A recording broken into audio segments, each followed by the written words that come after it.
So the next category is best score. Best score being the best anime with the best music. Music is oftentimes an important part of an anime, and some shows have extremely memorable soundtracks. So this is a good category. And the nominees for best music are Haikyuu Season 3, Kisniver, Macross Delta, Kabaneri of the Iron Fortress, Yuri on Ice, 91 Days, Hai to Genso no Grimgar, and Love Live Sunshine. So right off the bat, interesting to note that Hibike Euphonium not on the list. Not on the list at all. And that's a show about music. Right. Interesting. Which doesn't mean it necessarily has bad music. It just means that It was boring. amongst all the Oh God, Oh, yes. snap. amongst all of the podcasts that listened, that nominated, probably no one thought about Hibike Euphonium or liked it enough to nominate it. I mean, I don't know what to say. Or maybe just didn't think about it.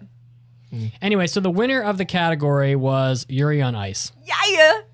And for those of you who aren't familiar, like haven't actually sat down and looked at it, you can actually get the whole Yuri on Ice soundtrack through SoundCloud and through Apple Music. And what was really nifty about it, not to talk your ear off about it, I'll be quick, is that the people that they got to do the music didn't just do the music for the background score, but they also had to do the music for every single routine, both short program and free skate, for every single major character that you come across for the entire series.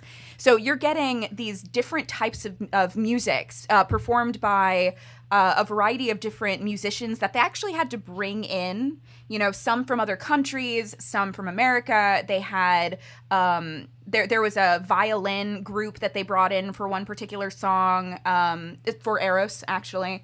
And it's such a different accumulation of music for just one show. And I think that's the thing that I was going to say is Kabaneri of the Iron Fortress has incredible music, and I love that soundtrack, and I've worked to that soundtrack countless times, and it's epic and it's grand scores and whatnot, but it sounds like it's the same guy who did Attack on Titan and Shiznat. I'm forgetting that other.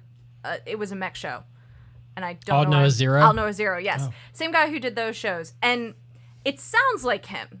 Which is fine. I mean, composers oftentimes have a style. Like Joe Hisaishi, perfect example. Joe Hisaishi, or in over here in Hollywood, Danny Elfman or something. John like Williams. That. John Williams. Yeah. Yeah, like you can pick them out.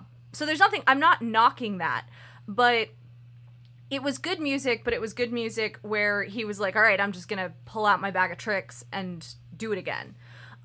Whereas what I think is impressive about the Yuri on Ice soundtrack is.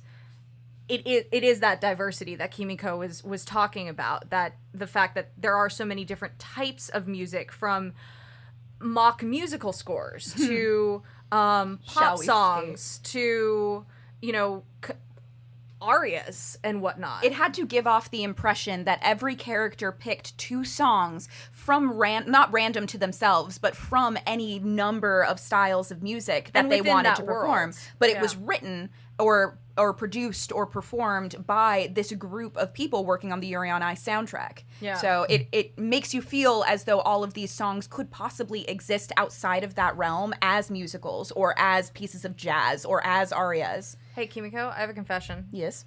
So I've been listening to a lot of Serenade for Two for that bridge. Oh my God, it's so good. And after that on the soundtrack is Theme of King JJ. I know. And I've listened to Theme of King JJ so many times now that I'm embarrassed. I've got it memorized, Chiaki. I hate myself, but I've got it memorized. Yes. Dylan, you son of a bitch!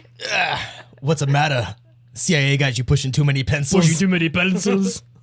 Sorry. Sorry, you It's guys all right. made I know you guys were feeling a little uncomfortable You guys with all made of this Yuri on Ice tons of talk. references that we didn't get, so we thought we'd make some. It was all relevant, though. Like, Sure. Yuri on Ice, by the way, has now won 3 awards: I'm so proud of it. Best Sports, Best Romance, and now Best Music.